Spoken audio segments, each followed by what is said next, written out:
በስመ አብ ወወልድ ወመንፈስ ቅዱስ አምላክ አሜን። እግዚአብሔር ቤተሰቦች የእመቤታችን የቅድስት ድንግል ማርያም መስራት ቃል ኪዳን ልጆች በወደደንና በፈቀረን በኃያሉ በልዑል እግዚአብሔር ፍጹም ሰላምታ ሰላም እላችኋለሁ። እንደምን ዋላችሁ? እንደምን እስከዚህ ሰዓት ደረሳችሁ? አሜን። ምስጋና የባህሪ ገንዘቡ የሆነ አምላካችን ልዑለ ባሕሪ ቅዱስ እግዚአብሔር ስሙ ዛሬም ዘወትርም የተባረከና የተመሰገነ ይሁን። አትለይምና እናቱ እናታችን ወላዲተ አምላክ ቅድስት ድንግል ማርያም እግዚአብሔር በሰጣት ጸጋና ክብር መጠን ስሟ ከፍ ከፍ ያለና የተመሰገነ ይሁን። እሺ መምህሮቻችን ጥያቄዎቻችንን ለመመለስ በዚህ ስለተገኛችሁ እግዚአብሔር ያክብርልኝ ይጀምራለሁ። ሁላችሁም እንኳን አደረሳችሁ።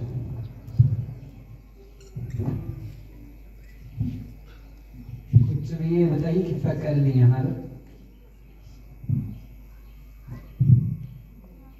እሺ የመጀመሪያው ያው በጥቅሉ መርሃ ግብሩ ምክረ አበው ነው። በተለያየ ጉዳይ የሚነሱ ጥያቄዎችን ሊቃውንት አባቶቻችን በዚህ ተገኝተው በሚቀርቡ ጥያቄዎች ላይ የሚመልሱት መልስ አጠቃላይ ምክረ አበው ነውና የመጀመሪያውን ጥያቄ የማደርገው ለመምህራችን መምህር ሄኖክ ነው። እንግዲህ በቤተ ክርስቲያናችን ዛሬ ከሚታሰቡ ቅዱሳን አባቶቻችን መካከል ሊቁ ቅዱስ ያሬድ ነው። የቤተ ክርስቲያናችንን ስንጠራው የእግርህ መጫሚያ ወንጌል የሆነና የትንሣኤን ክብር የምታስተምር የእግዚአብሔር አገልጋይ መሐሌታይ ያሬድ በዚህ ቦታ ትረዳን ዘንድ ብላ በመጸለይ ተራዳኢነትንና አማላጅነትን ታስተምራለች። ስለዚህ ቅዱስ ያሬድ ለቤተ ክርስቲያን ያበረከተው አስተዋጽኦ ምንድነው? ባጭሩ ቢያብራሩልኝ የሚል ጥያቄ ነው። ወደ መልሱ ከመሄዳችሁ በፊት ግን እንደው ዕለቱም ዝክረ ያሬድ ነውና አንድ ዜማ ብለውልን ወደ መልሱ ቢሄዱ ላለውን ወደ መምህራችን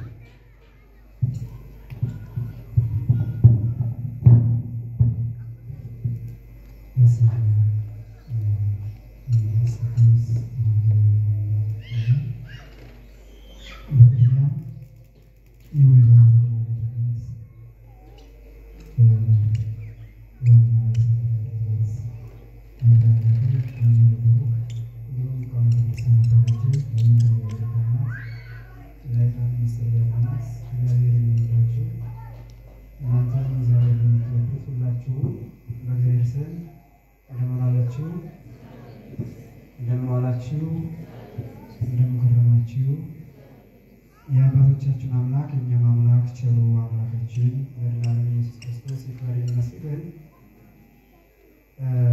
እንኳን አደረሳችሁ፣ እንኳን ደስ ያላችሁ። በእውነት ይህ ልዩ መርሃ ግብር ነው። እውነት ለመናገር ዝክረ ያሬድን ብዙሃኑ እንደው የቤተ ክርስቲያን አባቶች ካልሆኑ በስተቀር ዓለም ብሎም ኢትዮጵያውያን ሁላ እያወቁት አልነበረ። ለማስተዋወቅ ደግሞ መሰረታችን መሪያችን የሆኑን አባት ለማስተዋወቅ ይህ መርሃ ግብር መያዙ በጣም ወሳኝና እጅግ ጥልቀት ያለው ነገር ነው። ስለዚህ ለእኔ የተሰጠኝ እንደምታውቁትና እንደሰማችሁት ስለ ቅዱስ ያሬድ ለኢትዮጵያ ወይም ለቤተክርስቲያናችን ያበረከተው አስተዋጽኦ ብለዋል። ከታዘዝ አንድ ወር ብላለሁ። ቁጭ ብዬ ትፈቅዱልኛላችሁ? አባቶችን መኖ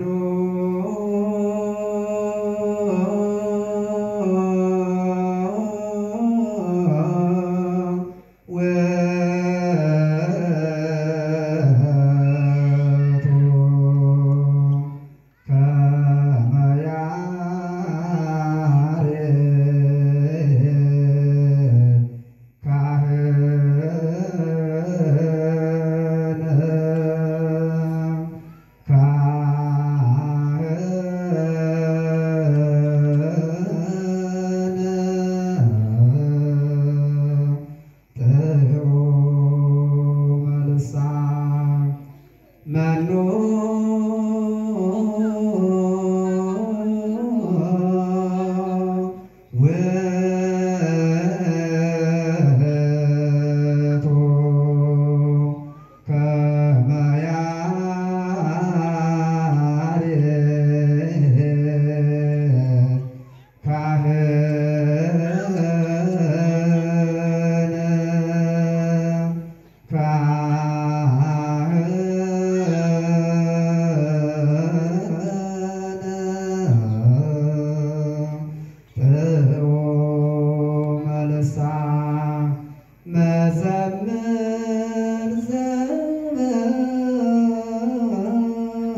ሊቃውንት አባቶቻችን መኑ ውእቱ ከመ ያሬድ ካህን እንደ ያሬድ እንደ አባታችን እንደ ቅዱስ ያሬድ ያለ ካህን ማን ነው?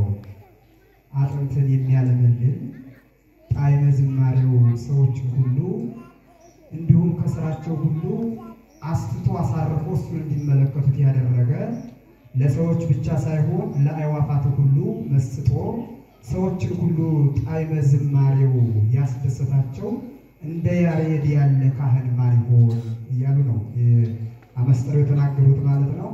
ስለዚህ ወደ ተሰጠኝ ጥያቄ ሲሄድ መቼም አንድ ሰው ስሙ ሲወሳ ስሙ ሲጠራ እገሌ ባለሀብት፣ እገሌ ምሁር፣ እገሌ አዋቂ ጥበበኛ ሲባል ከነማን ዘር ተወልዶ ነው? እናት አባቶቹ እነማን ናቸው? ቤተሰቦቹ እነማን ናቸው? ይህን ያወጣች ያበቀለች ሀገርስ የት ናት ተብሎ ይጠየቃል። ስለዚህ ዘሩ እናት አባቱ ይታወቃሉ። ቅዱስ ያሬድን ስናነሳ ደግሞ ስለ ቅዱስ ያሬድ እስኪ ንገሩ ሲባል መነሻውን ማወቅ ግድ ይለናልና ቅዱስ ያሬድ ሀገሩ የት ነው? ቅዱስ ያሬድ እናት አባቶቹ ደጋጎቹ እነማን ሆነው ነው ይህን የመሰለ ልጅ ያበቀሉት? ከዛ በኋላ ስለ ኢትዮጵያ ምን አስተዋጽኦን አበረከተላት ብሎ ለቤተ ክርስቲያን ምን አስተዋጽኦን አበረከተ ለሚለው ቅዱስ ያሬድ ኢየሩሳሌም ነው የተወለደው የምትሉ እስኪ እጃችሁን አውጡ። ኢየሩሳሌም ነው አይደል? እስኪ እጃችሁን አውጡ። ኢየሩሳሌም ነው የተወለደው የምትሉ በደንብ አውጡ። ታይዟችሁ ኢየሩሳሌም ነው የምትሉ ማለት ነው። ከፍ አድርጉት እያየኋችሁ ስለሆነ ከፍ በደንብ ኢትዮጵያ ነው የምትሉ እስኪ ቅዱስ ያሬድ የተወለደ ኢትዮጵያ ነው የምትሉ እንደ ከሁለቱም የለንበትም የምትሉሳ የዓለም የኳስ ተጫዋቾችና ሯጮች ስሞችን አሁን ሀገራቸው የት እንደሆነ ነገሩ ይብላችሁ በደንብ አድርጋችሁ ተነስታችሁ ደቂቃ አይበቃችሁ ሰዓት ስጡ ነው የምትሉት። ስማቸውን በደንብ ሀገራቸውን በደንብ የምታወጡ ቅዱስ ያሬድ የተወለደው ከየትም አይደለ ከቅድስቷ ሀገር ኢትዮጵያ ምድር ላይ ነው የተወለደ። ትውልዱ ኢትዮጵያ ነው። ልዩ ቦታው ደግሞ ከተፈለገ አክሱም ጽዮን ማርያም የቤታችን ምሳሌ ሆነችው አክሱም ነው የተወለደ። ስለዚህ ሁላችሁ ውድ ኦርቶዶክሳውያን ቅዱስ ያሬድን ማወቅ ካለብን ከሀገሩ ጀምረን ነው። ሀገራችን ኢትዮጵያ ምን አይነት እነማንን ነው ያበቀለችው? ኢትዮጵያ ቅድስት የምንላት ምን ስላስገኘች ነው ከተባለ እንደነዚህ አይነቶችን ጣፋጭ ሆኑ ብሉን የሚሉ ሊቃውንትን ስለሰጠችን ኢትዮጵያ ከፍ አድርገን አመከረን የምናነሳት። ስለዚህ ኢትዮጵያ አክሱም ላይ ከነማንስ ያስብላል። አገሩ ኢትዮጵያ ልዩ ቦታው አክሱም ከሆነ ከነማን እናቱ ማናት? ደግ ክርስቲያን ሃይማኖቷ የቀናላት እግዚአብሔርን በጾም በምግባር በጸሎት በዚህ ሁሉ የምትጠይቅ የተባረከች። መቼም ደግ ሰው ሲሆን ደግ ልጅ ይሰጣል። ሰው ደግ ሲሆን ደግ ታውክለያ የምትባል እናቱ አባቱም እንዲሁ የተባረከ ካህን የተባረከ ደግ እግዚአብሔርን የሚፈራ የተመረጠ እርሱ ደግሞ ማን ነው? ይስሐቅ። ከነዚህ ከሁለት ደጋግ አባቶች እናትና አባቱ ቅዱስ ያሬድ በ505 ዓመተ ምህረት ተወለደ ማለት ነው። የተገኘ ነው አባት ቅዱስ ያሬድ። ታዲያ ቅዱስ ያሬድ ባጭሩ ለትምህርት አንደበቱ ፈቶ አንደበቱ ቃል እግዚአብሔርን ለመያዝ አፉ ሲፈታ ወደ ጌዲዮን ወደሚባል ዘመኑ ወደሚሆን መምህር ወስደው ነው እንዲማር የፈቀዱለት። ሂድ ተማር ተባለ።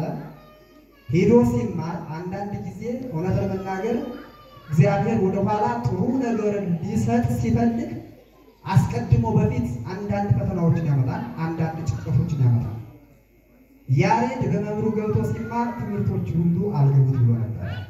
ነገር ግን አልገባው ያለው ለምንድን ነው ከተባለ በሱ ላይ ታላቅ ምስጢርን እግዚአብሔር ሊገልጽለት ስለፈለገ ለዓለም ትልቅ ነገርን በሱ አማካኝነት ሊሰጥ ለዓለም አስደናቂ ለኢትዮጵያ አስደናቂ የሆነ ነገር ሊሰጥ ስለፈለገ እግዚአብሔር ትምህርት አልገባዋል እንዲማርም አደረገው።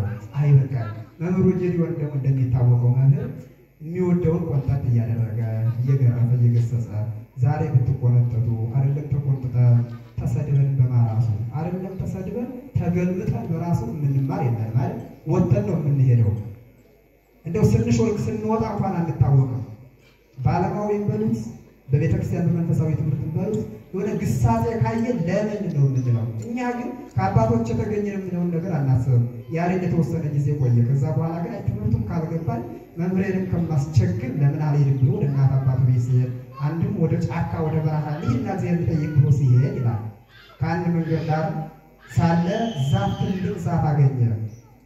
ትልቅ ዛፍ አግኝቶ ሳለ ፀሐይ በርቶበት ይላል፣ ዝናብ ቆሞበት ይላል። ዞሮ ዞሮ ዛፉ ላይ መጠጋትን የምናየው ከዛፍ ስር ተቀምጦ ሳለ እግዚአብሔር ሊያስተምረው ሲፈልግ እግዚአብሔር እኮ በአንድም በሌላ ነው የሚያስተምረው። በአንድ ብቻ በቃለ ወንጌል ብቻ ያለ የሚያስተምረው እግዚአብሔር ሰውን በብዙ አይነት ነገር በብዙ መንገድ እግዚአብሔር ሰዎችን ያስተምራል። ስለዚህ ያሬድ ዛፍ ተቀምጦ ሳለ አንዲት ትል ናት ያስተማረችው።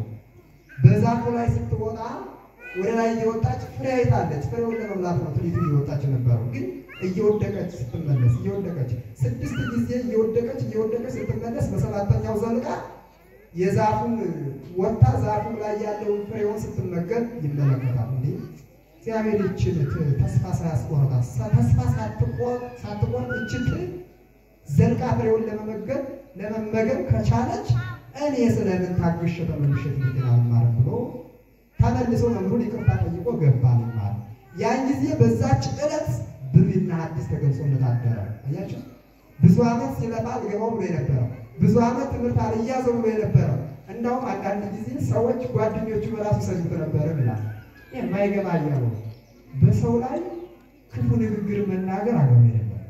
ለሰው ይጸልዩለታል፣ ያዝኑለታል፣ ያስቡለታል፣ አይዞህ ያበረታቱታል እንጂ ሰው መሳሪያ አሁን እኮ በዘመናችን አለ ያተ ብዙ ነገር የማይባል እግዚአብሔር የማይወደውን ንግግር የምናገር ሰዎች አለ። ሰው ካጣ የድህነቱን ጉዳይ እያነሱ የሚሳደቡ፣ ካላወቀ የእውቀትን ጉዳይ እያነሱ የሚሳደቡ ሰዎች ብዙ አሉ። እንደዛ ይሉት ነበር። እሱ ግን ትሁት ነውና ዝም ይላቸው ነበር። ያችን ቀን ተመልሶ ከመምሩ ሲያደርግ ብሉይና ሐዲስ ተገለጸለት። ብሉይ ከሐዲስን አወቀ። ስለዚህ ተመልከቱ። ከዛ በኋላ ይህ ብሉይ ኪዳን ካወቀ ከተማረ በኋላ አመስጥሮ አራቆ ከቆየ በኋላ ከገነት 3 አዕዋፋት መጥቶና ደግሞ አሁን ደግሞ እንዲገልጹለት እግዚአብሔር ከወደ ሰማይ ገለጸለት። በወፎቹ አማካኝነት 3 የአብ የወልድ የመንፈስ ቅዱስ ምሳሌ ሆኖ መጥቶና ገለጹለት።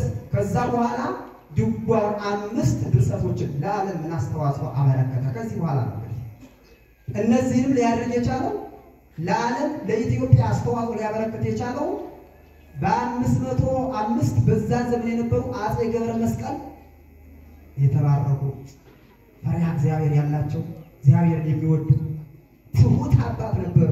ንግስናቸውን ሲያገለግሉ እግዚአብሔርን በመፍራት ነበረ። ቅዱስ ያሬድ አብሮ ሳለ ከሰማይ ተገልጾለት አሁን ደግሞ ዜማ ተገልጾለት እዝል፣ ግዕዝ፣ አራራይ፣ እዝል የሚባሉት እነዚህ 3ቱ ዜማዎች ተገልጾለት በነዛ ሲያመሰግን ማኅሌት ገብቶ ሲያመሰግን ሃሌሉያ ለአብ፣ ሃሌሉያ ለወልድ፣ ሃሌሉያ ለመንፈስ ቅዱስ እያለ ሲዘም አብረው ደግሞ ንጉሱ አፄ ገብረ መስቀል ቅድም በደንብ አድርገው የተረኩት በስነ ጽሑፍ አስተምረውታል።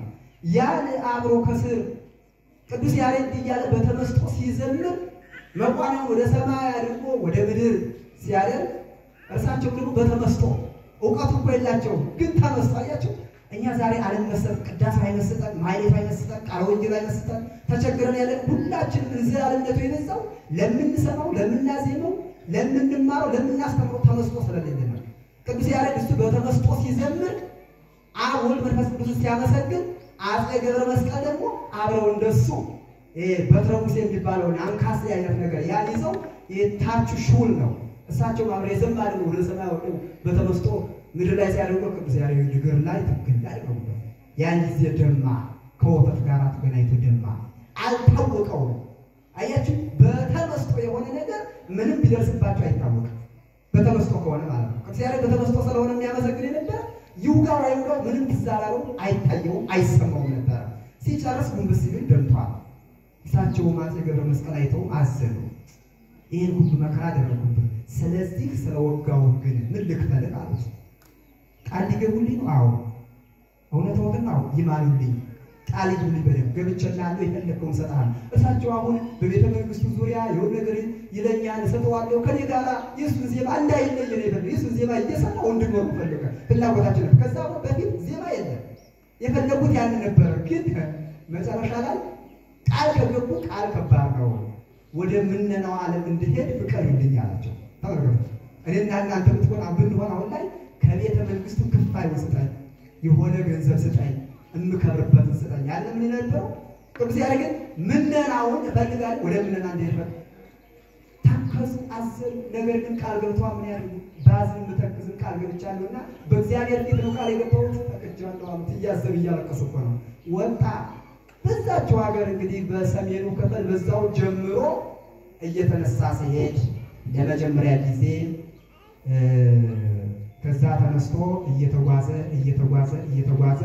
ሲወጣ ለመጀመሪያ ጊዜ ሰሜኑ ክፍል ላይ ሳይለቅ ምን አደረገ? ጸለት ከሚባለው ቦታ ላይ ውዳሴ አንቀጸ ብርሃን የሚባለው ለመጀመሪያ ጊዜ ውዳሴ ወገናይ ለማ አዶናይ ቅዱስ ወንሴ ስብይት ወልድ ብሎ ታቦተ ጽዮን ካለችበት ቦታ እንዳውም ይላል ገብቶ እጅ ነስቶ ስለእመቤታችን በዘር ደርሶ በዜማ አመስግኖ ወጥቶ እንዳውም ጣና ቂርቆስ ገዳም ገብቶ ድጓውን ለመጀመሪያ ጊዜ ያለ ምልክት ደረሰ። እግዚአብሔር ገልጾለት ድጓውን 5 ድርሰቶችን የደረሰው እነዚህም ድጓ፣ ጾመ ድጓ፣ ምዕራፍ፣ ዝማሬ እንዲሁም መዋሥዕት ናቸው።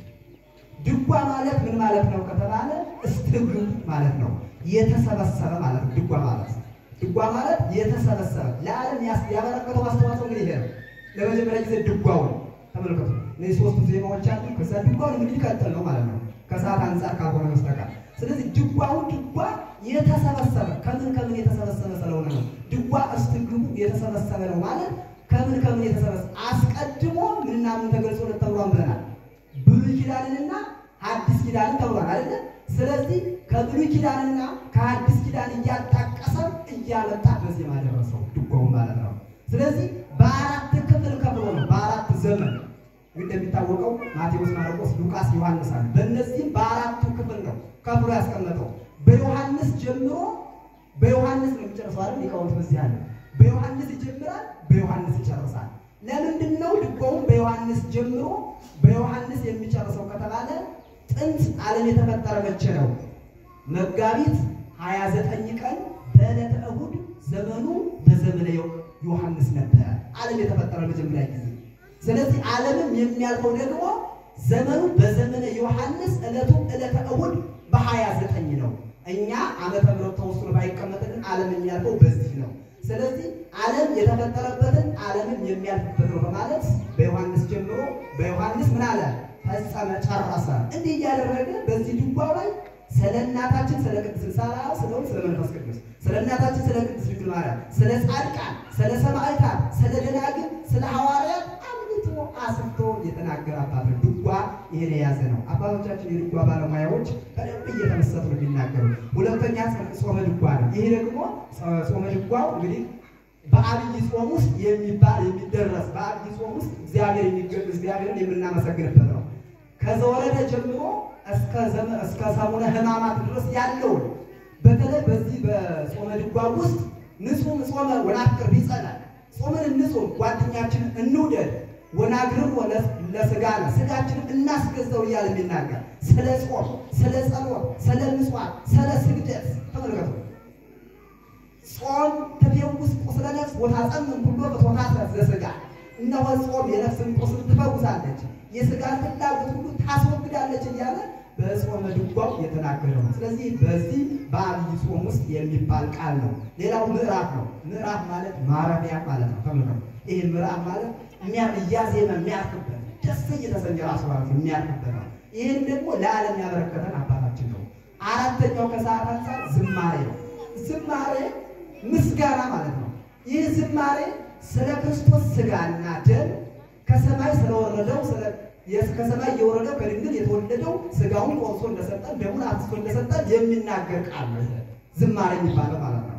ይሄ ዝማሬውንና መዋሥዕቱን ሁለቱን እንግዲህ በዚህ በደቡብ ጎንደር ላይ በዛ እንደደረሰው ዙር አምባ ማርያም ከሚባል ቦታ ላይ እንደደረሰው ይናገራል። ስለዚህ ዝማሬው ስለ ስጋውና ስለ ደሙ ህብስት ዘወረደ ሰማያት ከሰማይ የወረደ ህብስት እያለ የሚናገር ነው ማለት ነው። መዋሥዕት ደግሞ ስለ ነፍሳት ወይም ደግሞ ስለ ፍታት ሰው ሙቶ ወደ ግባተ ምድር ወይም ወደ መቃብር እስከሚወርድ ድረስ አባቶቻችን ከቤት ከሞተ ካረፈበት ቦታ አንስተው ያን እያመላል መዋሥዕት ማለት በትኩር ምልልስ ማለት ነው። በቀኝ በኩል ያሉትን በግራ በኩል ያሉት እየተቀባበሉ የሚሉት ምልልስ ያን እያደረጉ ለአባቶች ለሞቱ እናቶች ለሞቱ አባቶች ጣት የሚደረግበት መሆኑን በዚሁ አጋጣሚ የሚናገር። ስለዚህ ቅዱስ ያሬድ ለኢትዮጵያ ምኗ ነው ብሎ ለኢትዮጵያ ኦርቶዶክስ ተዋሕዶ ቤተክርስቲያን ምኗ ነው ከተባለ መላ አካሏ ነው። ለቤተክርስቲያን አካል ተብሎ የሚጠራው እንዳውም የኔታ ሊቀ ሊቃውንት ዕዝራ ሐዲስ የጎንደሩ አባታችን በመጽሐፋቸው አስቀምጠውታል። በንግግራቸው ምን ብለዋል? አዳም ብቻውን ሆኖ ተፈጥሮ ነበረ። ብቻውን ሆኖ እንስሳት አራዊት ስም ለመወለድ ሊያወጣላቸው ወደሱ ሲሄዱ ወንድ ከሴት ይኖር ሲመጡ እኔ ከቶ ለተራፍጥሮችባ ኩኝ የተፈጠሩ ሌላ ብሎ ያዝን ይተክዝ ነበረ። መፍቱ ይልመር ወልደ ባለማያው ንግበር ቢዘዘ ተረድቆ የሰው ልጅ ብቻውን ይኖር ዘንድ አግባብ አይደለም። የምትረዳው የምትመቸው ረዳት እንፍጠርለት ብለው አስላሴ አዳምን ማይከለነዊ ወነቂር በእንቅልፍና በንቃት መካከል ላይ ሳለ ሔዋንን ከጎኑ የስንት ዓመት የ15 ዓመት ቆንጆ አድርገው ፈጠሩለት። ሲነቃ ዛቲ ስጋ እምስጋዬ ዋስ እምጽባውናስሜ ዛቲ ስጋ እምስጋዬ ዋስ ማአስሜ ይቺ ስጋ ከስጋዬ ነው የተገኘችው፣ ይቺ አጽም የተገኘችው ከአጽሜ ነው። ወትከውነኒ ብእሲትየ ሚስቴም ትወረኛለች ብሎ ተናገረ። ሔዋን ከአዳም ጎን ከአካሉ እንደተገኘች ቅዱስ ያሬድ ደግሞ ለኢትዮጵያ ኦርቶዶክስ ቤተክርስቲያን ለኢትዮጵያ አካሏ ነው፣ መመኪያዋ አካሏ የተገኘ አስደናቂ ከሱ በፊትም ከሱ በኋላ የሌለ ሊቅ እንደሱ ያለ የሌለ እሱ ለኢትዮጵያ መመኪያ ሆኖ የተገኘ ሊቅ ነው በማለት የተናገሩት አባቶቻችን አሉ። ስለዚህ እኔ ከሰዓት አንጻር ነው ከዚሁ ላቁም። ቅዱስ ያሬድ ዛሬ የምንዘምረው ዝማሬ በማህሌቱ ቅዳሴው ማህሌቱ ሰንበት ትምህርት ቤት የሚዘምረው ጠቅላላ የሚሰማው ዜማ ሁሉ ከቅዱስ ያሬድ የተገኘ ነው። ዓለም የቅዱስ ያሬድ ጭፈራ ቤት ብላ አስቀምጣ ሌላ ጭፈራ ትሰጣለች። ቅዱስ ያሬድ ግን በሶስቱ ዜማ ያመሰገነ ሥላሴ ነው፣ አብ ወልድ መንፈስ ቅዱስ። ዓለም ግን በአንዲት ስለ አንዲት ሴት ስለ ሀገር ስለ አንድ ባለጸጋ እያመሰገነ የቅዱስ ያሬድ ዜማ ነው ማለት አይቻልም። ስለዚህ መለየት አለብን። ቅዱስ ያሬድ ለእኛ ለኢትዮጵያ ዋርካችን እንደሆነ አውቀን ሀብታችን ልዩ ሀብታችን መሆኑን በዚሁ አጋጣሚ እንወቅ። ተጨማሪ መምህር ስላሉ ሰዓት ይኖብኛል፣ ይቆያል። ቃለ ሕይወት ያሰማልን፣ ቃለ ሕይወት ያሰማልን። አሜን። የአገልግሎት ዘመናቸውን እግዚአብሔር አምላክ ይባርክልን። እጅግ አስፍተውና አምልተው መልስ ሰጥተውናል። በድጋሚ ቃለ ሕይወት ያሰማልን።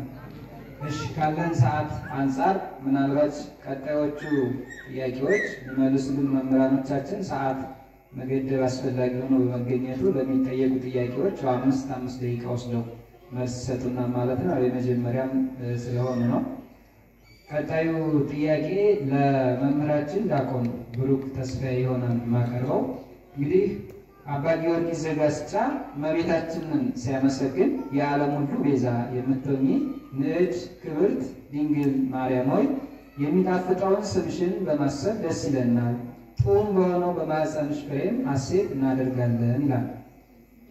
የእመቤታችን ቅድስት ድንግል ማርያም ቤዛዊተ ዓለም አማላጅነት በጥቂቱ ያብራሩልን የሚል ጥያቄ ነው። ወደ መምህራችን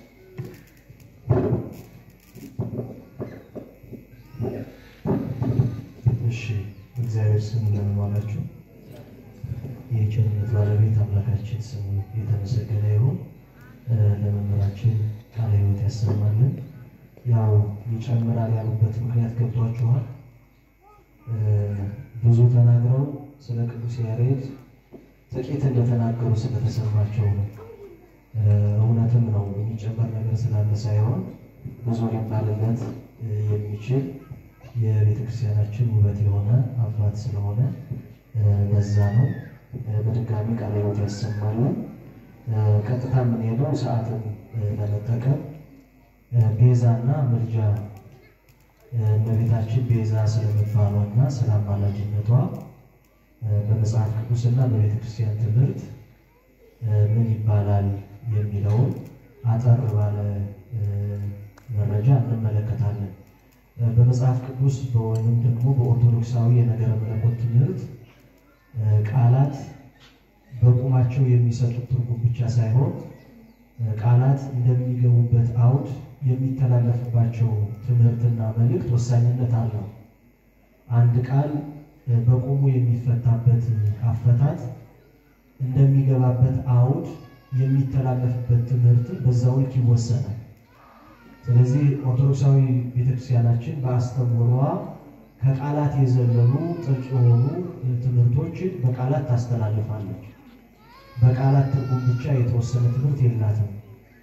ምንጊዜም ትኩረት ማድረግ ያለብን አንድ ቃል ቀጥታ የቁም ትርጉሙ ብቻ ሳይሆን ቃሉ በሚገባበት አውድ የሚተላለፈው መልእክት ምንድነው የሚለውን መረዳት አስፈላጊ ነው። ለምሳሌ ቤዛ የሚለውን ብንመለከት ቤዛ የሚለው በቁም ፍቺ ካሳ፣ ምትክ፣ ጥላ፣ ዋስ የሚሉ ትርጉሞች ይኖሩታል። እነዚህን ትርጉሞች መሰረት አድርገን ቃሉን በምንጠቀምባቸው ወይም ቃሉን በምናገኝባቸው አውዶች የምንረዳው ግን ትምህርት አለ። ለምሳሌ ጌታችን ቤዛ ሲባልና ለፍጡራን ከጌታችን ውጭ ላሉ ቅዱሳን አባቶች እንዲሁም ለእናታችን ለቅድስት ንጽሕት ድንግል ማርያም ቤዛ የሚለው ቃል ሲቀጸል እንደሚገባበት አውድ የተለየ ትርጉም አለው።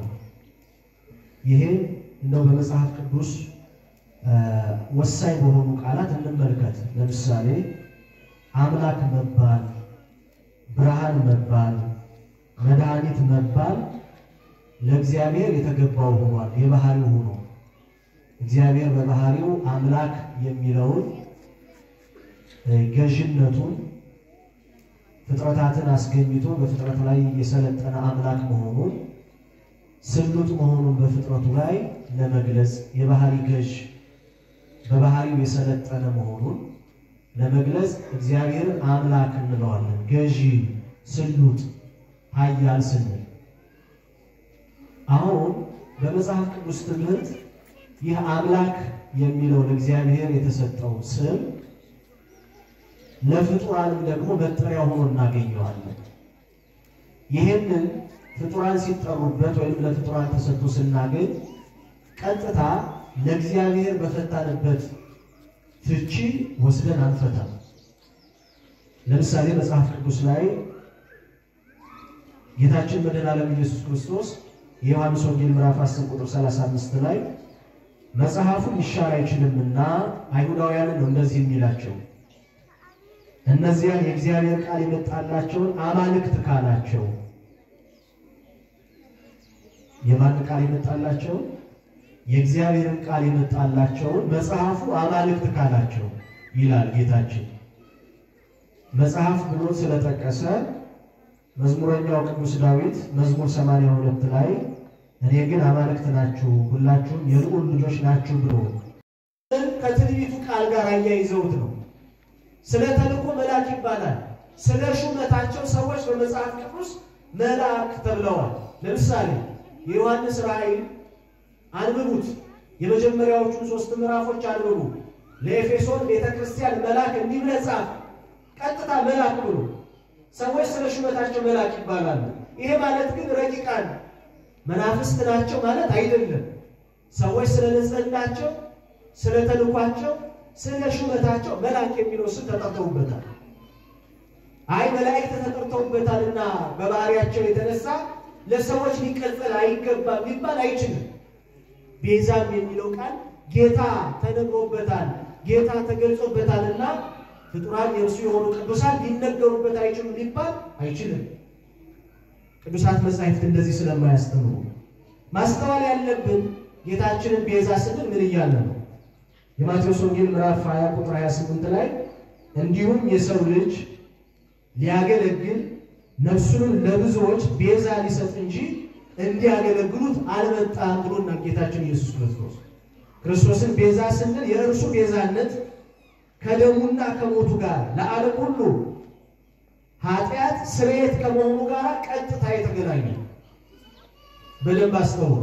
በደሙ በሞቱ በመከራው ለዓለም ኃጢአት ስርየት ከመሆኑ ጋር የተያያዘ ነው። ቅድም በቃላዊ ትርጉም ቤዛ ማለት ምትክ ትክ ማለት ነው ብያቸዋለሁ። የሶርያው ፀሐይ ቅዱስ ኤፍሬም ዘዚያን ሞተ ነሳ ወንቲያው ሕይወተ ወሃበነ ተመልከቱ የኛን ሞት እሱ ምትክ ሆኖ ሞተልን ምትክ ማለት እኛ ልንሞተው የሚገባውን ሞት ሞቱ አደረገ እኛ ልንቀበለው የሚገባውን መከራው አደረገ እኛ ልንከፍለው የሚገባውን ዋጋ እርሱ ምትክ ሆኖ ከፈለ ክርስቶስ ቤዛ ይባላል ስለዚህ የኛን ሞት ወሰደ የእርሱን ሕይወት ደግሞ ሰጠ ክርስቶስን ቤዛ ስንል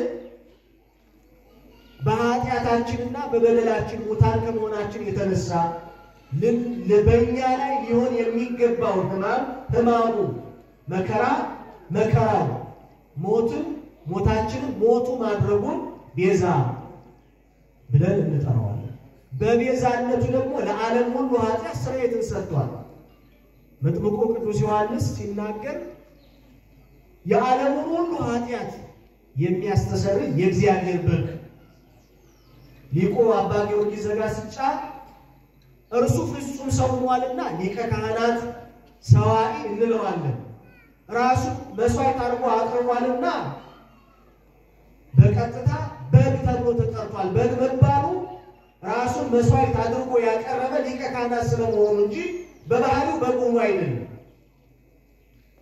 ደሙን የሚያፈስ ስጋውን የሚቆርስ መድኃኒት ስለሆነ ቅዱስ ዮሐንስ መጥምቅ ጌታችንን የዓለም ሁሉ ኃጢአት የሚያስተሰርይ የእግዚአብሔር በግ ስለዚህ ክርስቶስን ቤዛ እንላለን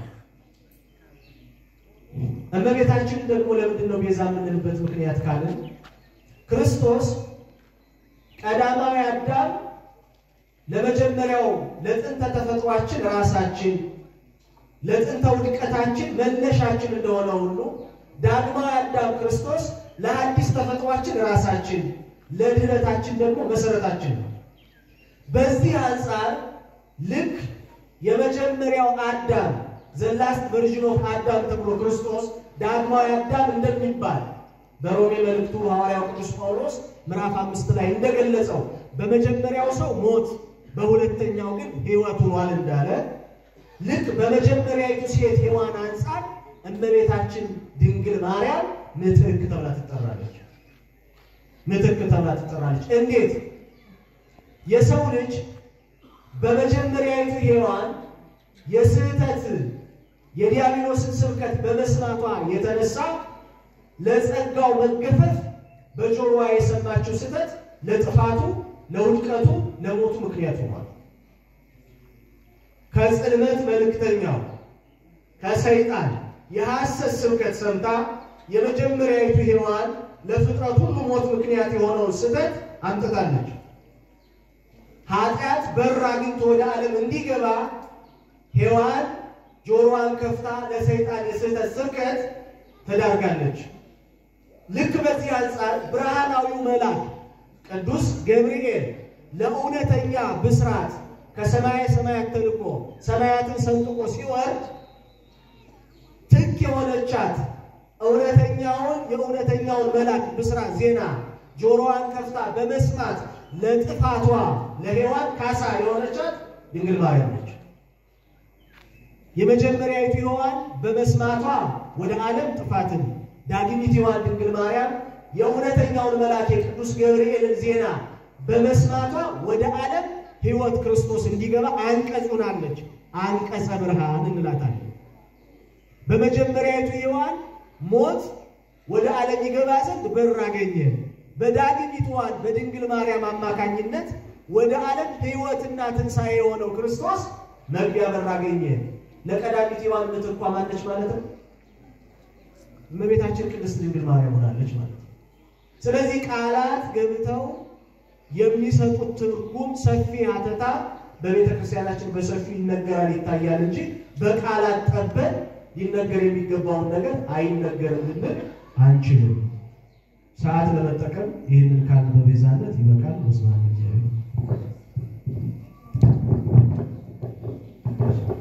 ለመምህራችን ቃለ ሕይወት ያሰማልን ቃለ ሕይወት ያሰማልን አሜን ከዚህ የበለጠ ቅድስት ቤተክርስቲያንን የሚያገለግሉበትን እድሜውን ጸጋውን ያድልልን እሺ ወደ ቀጣዩ ጥያቄ ነው የሚሄደው ቀጣዩ ጥያቄ የሚመልሱልን መምህራችን መምህር ሄኖክ ይሆናሉ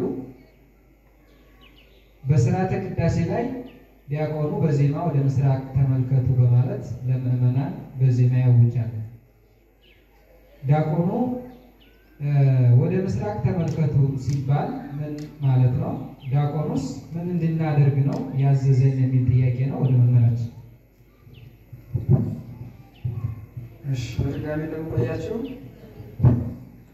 ነው ዜር መስከረም ይሄን ያክል መምህራችን ጥሩ የሆነ ቃላቸውን የእግዚአብሔር ቃል በደንብ አድርገው እየመገቡ ቆይቶ ዝም ማለት ይሄማ አልጠገቡም ማለት ነው አይደል? ስለዚህ እንደምቆያችሁ እንበርታን፣ ጠንከር። የእግዚአብሔር ቃል ሲነገር እንቅልፍ አይገባም። እንግዲህ ስለ ቤዛነት በደንብ ንጽጽራዊ ትምህርት ነው የሰጧቸው። አየህ አሁን ልብ ያለው ሸብ ይበል ይላል አይደል? እኛ ሀገር ሰው ልብ ያለው ሸብ ነው። አሁን ስለ አምላክነት ተናገሩና ስለ ቤዛነት ሲያነሳስሩ በደንብ ነው የገባው ሰው ገብቶታል። ስለዚህ ቀጥታ ወደ እኔ ሲሄድ ግን ዲያቆኑ በቅዳሴ ጊዜ የሚያውጀው አዋጅ አለ፣ የሚያዘው ትእዛዝ አለ። ዲያቆኑ እንደ ነቢያት ሆኖ ነቢያት አስቀድመው ስለ ክርስቶስ መወለድ ስለ አንዳንድ ትንቢት እየተናገሩ ቆይተዋል። እያመለከቱ አዋጅ እያወጁ ትምህርት እያስተማሩ ቆይተዋል። ስለዚህ ዲያቆኑ ደግሞ ዛሬ በቅዳሴ ላይ ወደ ምስራቅ ተመልከቱ ብሎ ይናገራል። የእኛ ሰው ሞኝ ነውና ያን ጊዜ ብድርግንና ሌላው ምስጢሩን ትቶ ዝም ብሎ ምስራቅን ቀጥሎ ጥሩ ነው። ግን ምስጢሩ ምንድን ነው ነው? የተቀመጣችሁ ተነሱ ሲል ቁጭ ብሎ የነበረ ሰው ብድርግ ይላል። ያን ጊዜ ግን እንዲህ አይደለም። የተቀመጣችሁ ተነሱ ሲባል ሀሳባችሁ ሁሉ ብትን የነበረ ሰው እንዲሁም ነው ሀሳብ ሌላ የሆናችሁ በአራት ሕሊና ያላችሁ ሁሉ ንቁና ዘምሩ፣ ተሰጥቶን ተቀበሉ። በቅዳሴ ጊዜ አንደኛ መቀመጥም አያስፈልግም። ሁለተኛ ደግሞ ልባችሁ ዝሩ አይሆን አይበተን፣ ሰብስቡት ነው። እዚህች ቦታ ሆኖ ነው ከክርስቶስ ጋር እንዳላችሁ ወቁ ነው። እንደገና ደግሞ ወደ ምስራቅ ተመልከቱ ሲል ምስራቅን ማየት ብቻ ማለት ነው፣ ምስጢሩን ተረዱ ማለት ነው።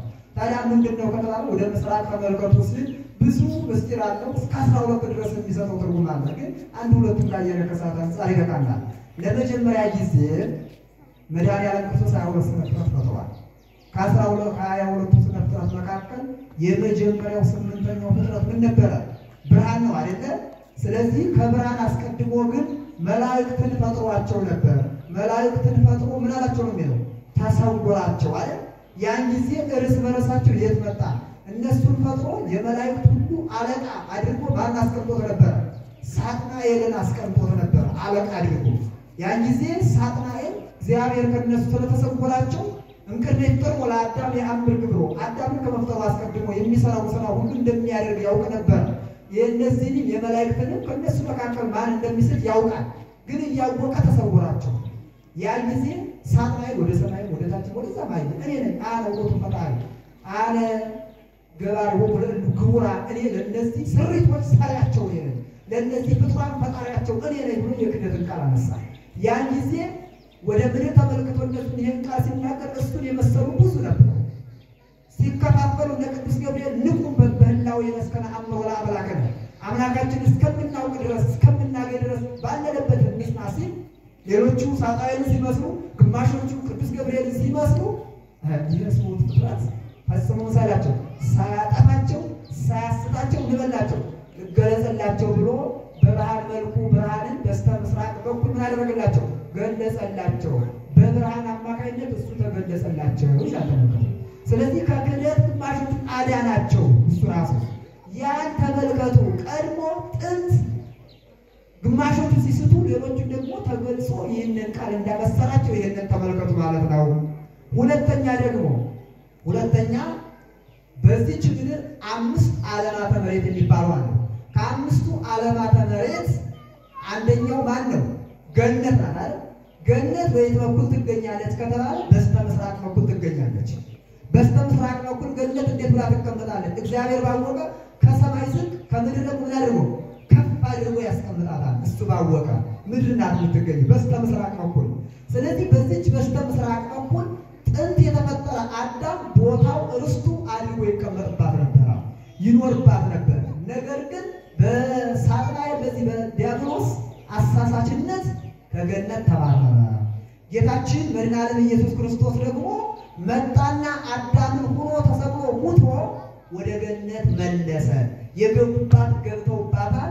አሁን ደግሞ እኛ ተስፋ ገነት እንገባለን ብለን ተስፋ እናደርጋለን። ስለዚህ ጥንት እኛም ዛሬ እንገባባታለን ብላችሁ ተስፋ እያደረጋችሁ ገነትን ተመልከቷት ሲል ነው። ወደ ምስራቅ ተመልከቱ ማለት ነው። ርስታችን ናት፣ ቤታችን ናት። እንገባባታለን ብላችሁ ምን በሉባት? ተመልከቱባት፣ ተመልከቷት። እሷን በምስጢር ተነስታችሁ ርስታችን የወደፊት ቦታችን ለጊዜው ደግሞ መሰናድ አለች አይደል? ስለዚህ ቢብላችሁ ርስታችሁን አስቡ ሲል ነው። ወደ ምስራቅ ተመልከቱ። በሶስተኛ ደረጃ ደግሞ እንግዲህ ጸሎት ስናደርግ ወደ ምስራቅ ዞረን፣ ቤተ መቅደሳችን ወደ ምስራቅ ዞረ፣ ቤተልሔማችን በስተ ምስራቅ በኩል ነው። ለምንድን ነው ከተባለ ጌታችን መድኃኔ ዓለም ኢየሱስ ክርስቶስ የተወለደው በየት በኩል ነው? በስተ ምስራቅ በኩል ነው። በኢየሩሳሌም ከተማ በስተ ምስራቅ በኩል ጌታችን መድኃኔ ዓለም ኢየሱስ ክርስቶስ ተወልዷል። ይኸውም የቅዱስ ማቴዎስ ወንጌል ምዕራፍ 2 ቁጥር 2 ላይ ይገኛል። ስለዚህ በስተ ምስራቅ በኩል ተወልዶ ለእኔና ለእናንተ ያደረገልንን የዋለልንን ውለታ የሰጠንን ስጦታ ተመልከቱ። ጌታ በስተ ምስራቅ በኩል በቤተልሔም እንደተወለደ ምን በሉ? ልብ በሉ፣ አስተውሉ ሲለን ነው። እንዲሁም ደግሞ ሰብአ ሰገልን በምስራቅ በኩል ጌታ በተወለደ ከምስራቅ ተነስተው ምስራቅ ጌታ ካለበት ቦታ መጥተው ምን አድርገዋል? ስጦታ አማሰጥቷል። የእነሱን ስጦታ አስቡ ማለት ነው ይለናል። ጠቅለል ባለ ሁኔታ በሌላ በኩል ደግሞ ምስራቅን ወደ ምስራቅ ተመልክቱ ማለት ምስራቅ እናታችን ቅድስት ድንግል ማርያም ናት። ስለዚህ እናታችን ቅድስት ድንግል ማርያምን ተመልከቱ አስቡ ሲል ነው። ምስራቅ የፀሐይ መውጫ ናት። ፀሐይ በስተ ምስራቅ በኩል ወጥቶ ጨለማውን አስወግዶ ብርሃን ይሰጣል። በጨለማ ተውጦ የነበረውን ዓለም በብርሃን ያጥለቀልቀዋል። በስተ ምስራቅ በኩል የወጣው ምን? ፀሐይ ማለት ነው። ስለዚህ አንድ ውጡ ምስራቅ ዘወጣምኔኪ ኮከብሩ ዘነጸሩ በቅዱሳን በፍስሐ ወበሐሴት ቅዱስ ኤፍሬም በዓለ ውዳሴ ማርያም ተጸረ ላይ ማለት ነው። ቅዱሳን በደስታ በተድላ በደስታ በፍስሐ ያዩት የጠበቁት የተመለከቱትን የወለድሽልን እናታችን ቅድስት ድንግል ማርያም አንቺ ምንድን ነሽ? ምስራቅ ነሽ። በስተ ምስራቅ በኩል ከአንቺ ከምስራቅ ከድንግል ማርያም ከአንቺ ፀሐየ ጽድቅ ኢየሱስ ክርስቶስ ተገኝቷል። ስለዚህ ድንግል ማርያምን ምስራቅ እንላታለን። ከእሷ ክርስቶስ እንደተወለደ አስቡ። ጨለማውን ያስወገደልን ከእሷ ተወልዶ ነው። ስለዚህ ምስራቅ እናታችን ቅድስት ድንግል ማርያም ናት። ነቢዩ ሕዝቅኤልን ትንቢተ ሕዝቅኤል ምዕራፍ 44 ቁጥር 1 እስከ 4 ላይ ስትመለከቱ እመቤታችንን የተመለከታት በየት በኩል ነው? በስተ ምስራቅ በኩል ነበር የተመለከታት። በራእይ መልኩ ያያት ነቢዩ ሕዝቅኤልን ያያትን በራእይ መልኩ ድንቅ አዳራሽ መቆለፊያ ያላት የወርቅ መቆለፊያ ያላት ድንቅ አዳራሽ እንደተመለከተ እናንተ የኢየሱስ ክርስቶስ እናት ድንግል ማርያምን ተመልከቷት በማለት አመልቷ ሰጥቶ ይነገራል። በጥቅሉ ምስራቅ የጌታችን የመድኃኒታችን ኢየሱስ ክርስቶስ መምጫ ነው። ቀድሞ በኢየሩሳሌም በስተ ምስራቅ በኩል ወንዘ ይባረኮ ሙታነ አቆሙ የሉቃስ ወንጌል ምዕራፍ 24 ላይ ስትመለከቱ ጌታችን መድኃኔ ዓለም ኢየሱስ ክርስቶስ ከሙታን ተለይቶ ከቆየ በኋላ በ40ኛው ቀን ሐዋርያት እያዩት እየባረካቸው ወደ ሰማይ ምን አለ? አረገ። ያረገበት ቦታ በምን በኩል ነበረ? ኢየሩሳሌም በስተ ምስራቅ በኩል ላይ ነበረ።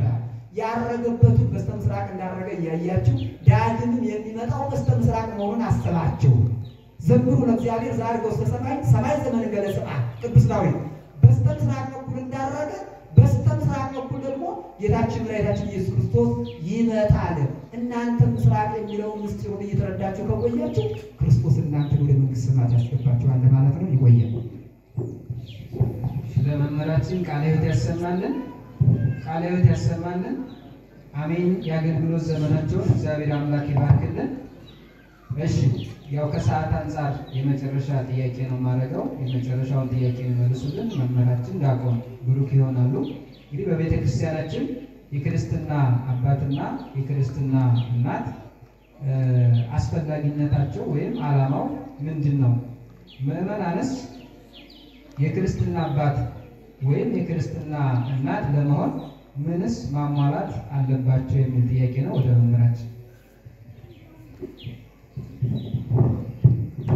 የቸርነት ባለቤት አምላካችን በነገሩ እያስተማረ ስለሆነ በድጋሚ ስሙ የተመሰገነ ይሁን። እስኪ እዚህ ከተቀመጣችሁት ክርስትና እናት ወይም የክርስትና ልጅ ያላችሁ እስኪ እጃችሁን አውጡ። እጃችሁን አውጡ። ልጅ ያነሳችሁ ክርስትና የለም? አይ በጣም ጥሩ ነው። ተምራችሁ ልታነሱ ነው ማለት ነው። እየታየኝ አይደለም ወይ ስለጨለመ ይሁን በጀርባ አለ? እሺ ጥሩ። እንግዲህ የክርስትና አባት ወይንም የክርስትና እናት በቤተክርስቲያናችን አባት ተብለው ከሚጠሩ መደቦች መካከል አንዱ ነው። በመሰረታዊነት የዚህ መንፈሳዊ ተግባር ወይም ስርዓት መነሻው በዘመነ ሰማዕታት እንደሆነ የታሪክ ጸሐፍት የቤተክርስቲያንን ታሪክ ወደ ኋላ ሄደው ያጠኑ በታሪክ ደግሞ የዘገቡ መምህራን አስቀምጠዋል። በዘመነ ሰማዕታት ምንድነው ክርስቲያኖች ይገጥማቸው የነበረው? አብዛኞቹ ከጣዖት አምልኮ ወደ ክርስትና ሲመጡ ከመጠመቃቸው በፊት እንደ ንዑሰ ክርስቲያን ሆነው የክርስትናውን ትምህርት መማር ነበረባቸው። እንግዲህ ዘመነ ሰማዕታት በአደባባይ ክርስትናው የማይሰበክበት፣ ሰማዕታት ግን በሞት ክርስትናውን የሚገልጡበት ዘመን ነው። ያ ዘመን እንደ ዛሬ በአደባባይ ስለ ክርስቶስ ትምህርት እንዲህ በተደላደለ ሁኔታ የማይሰጥበት፣ ሰማዕታት ግን በሞታቸውና በመከራቸው ክርስቶስን ከቃል ስብከት በላይ በሞታቸው የሚሰብኩበት ዘመን ነው ያ ዘመን እና ክርስቲያኖች እየሆኑ ከአሕዛብ አምልኮ ሲመለሱ እንግድነት እንዳይሰማቸው ከመጠመቃቸው በፊት ደግሞ አስፈላጊውን ዝግጅት ቀድመው ክርስቲያን ከሆኑ አማኞች እንዲረዱ የዝግጅታቸውን ሂደት በደንብ እያገዟቸው ለጥምቀት እንዲበቁ እንዲያደርጓቸው ቤተክርስቲያን አባትና እናት እየመደበች ሴቶች ከሆኑ ሴት እናቶች፣ ወንዶች ከሆኑ ወንድ ወንድሞችና አባቶችን እየሰጠች በማህበራዊ ግንኙነታቸው የቅርብ ግንኙነት ስላላቸው እየተከታተሉ በንዑሰ ክርስቲያንነት ያለውን ዘመናቸው ለጥምቀት እስኪበቁ ድረስ ክርስትናውን እየነገሯቸው ትምህርቱን እያስተማሯቸው ያቆያቸዋል። መነሻው ያ ነው። እንግድነት እንዳይሰማቸው ለጥምቀት አስፈላጊው ዝግጅት እንዲሟላላቸው ለማድረግ ይህ መነሻ ሆኖ ለቤተክርስቲያን ሕይወት የጀመረ ስርዓት እንደሆነ ከዛም በኋላ ዋናው መሰረታዊ ዓላማው ምን ሆኗል ማለት ነው? እንደ መጀመሪያው የክርስትናውን እምነት እንዲኖሩበት አውቀውት ፍሬ አፍርተውበት የእግዚአብሔር መንግስት እንዲወርሱ እንዲያስችላቸው በሕይወት ለመምራት ነው። በትምህርትና በሕይወት ኃላፊነቱ የሚሰጠው በደንብ አስተውሉ። በትምህርትና በሕይወት ልጄ ብዬ የተቀበልኩትን ያን ልጅ በተለይ በክርስትና በኦርቶዶክሳዊ ትምህርትና ሕይወት እንዲያድግ መምራት ነው ኃላፊነቱ። ልክ እግዚአብሔር ለስጋ ልጅነታችን የስጋ ወላጆቻችንን እንደሰጠን ሁሉ ለክርስትናችንን መንፈሳዊ የሆኑ አባቶችና እናቶችን በመንፈሳዊ ስርዓት ሰጥቶናል ማለት ነው። መሰረታዊ ዓላማ ግን ምንድነው? ኦርቶዶክሳዊ በሆነው በክርስትና ሕይወት ውስጥ በትምህርትና በሕይወት እንዲያሳድጉና እንዲመሯቸው ነው። ዓላማው ይሄ ነው። እንግዲህ በሕይወትና በትምህርት እንዲመሩ ነው ካልን ምን ያስፈልጋል? እንግዲህ ክርስትና አባት ለመሆን ክርስትና እናት ለመሆን ምን ያስፈልጋል ማለት ነው? ትምህርትና ሕይወት ያስፈልጋል ማለት ነው። ምንድነው የሚያስፈልገው? አንድ ሰው ክርስትና አባት ለመሆን ወይ ልጅ ወልዳችሁ ስትመርጡ ለልጃችሁ የክርስትና አባት እንዲሆን የምትመርጡት ሰው ምንን መሰረት አድርጋችሁ ነው የምትመርጡት? ጓደኝነታችሁን ለማጠናከር፣ ቅርበታችሁን ለማስቀጠል፣ ወዳጅነታችሁን ለማጠንከር ነው። መሰረቱና ዓላማው እሱ አይደለም። የምትወልዱትን ልጅ በክርስትና በኦርቶዶክሳዊ ትምህርትና ሕይወት ኃላፊነት ወስዶ በቅድስት ቤተክርስቲያን ፊት እንዲመራላችሁና እንዲያሳድግላችሁ ነው የምትሰጡት። ሴትም እንደዛው ስትሆን ማለት የክርስትና እናት ስትመርጪ ለልጅሽ የምትመርጭበት መሰረታዊ ምክንያት ይሄ ነው። መስፈርታችን ግን ምንድን ነው? የሚገርማችሁ ስርዓቱ ሲፈጸም ዛሬ እንደ መነሻው ስላልሆነ ዲያቆኑ የመጣው ክርስትና አባቱ የመጣው ሰው ሊፈጽመው የሚገባውን ምስክርነት አዋጅ ዲያቆኑ ተክቶ ይለዋል። ለምን? ያው ትምህርቱ የለም።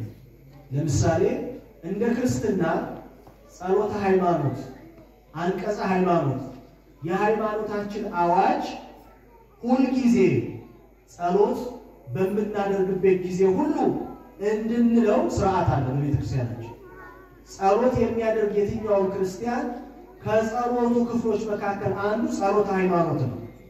የሃይማኖት አዋጅን ማወጅ፣ ኮንፌስ ማድረግ፣ መመስከር 12 አንቀጽ ያለው በ325 በኒቂያ ጉባኤ እንዲሁም በሁለተኛው በ381 ጉባኤ አባቶቻችን ባደረጉት የቤተ ክርስቲያን ዓለም አቀፍ ጉባኤ ሃይማኖትን ያጸኑባቸው የመጽሐፍ ቅዱስ ትምህርቶች ናቸው።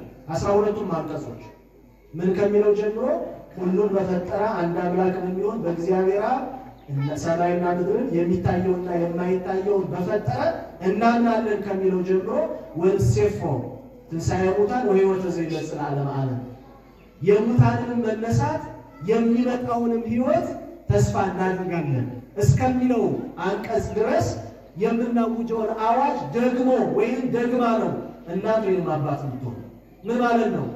እነዚህ አንቀጾች ጥቅል የመጽሐፍ ቅዱስን መሰረታዊ የሆኑ ትምህርቶች ዶግማውን የተሸከሙ አንቀጾች ናቸው።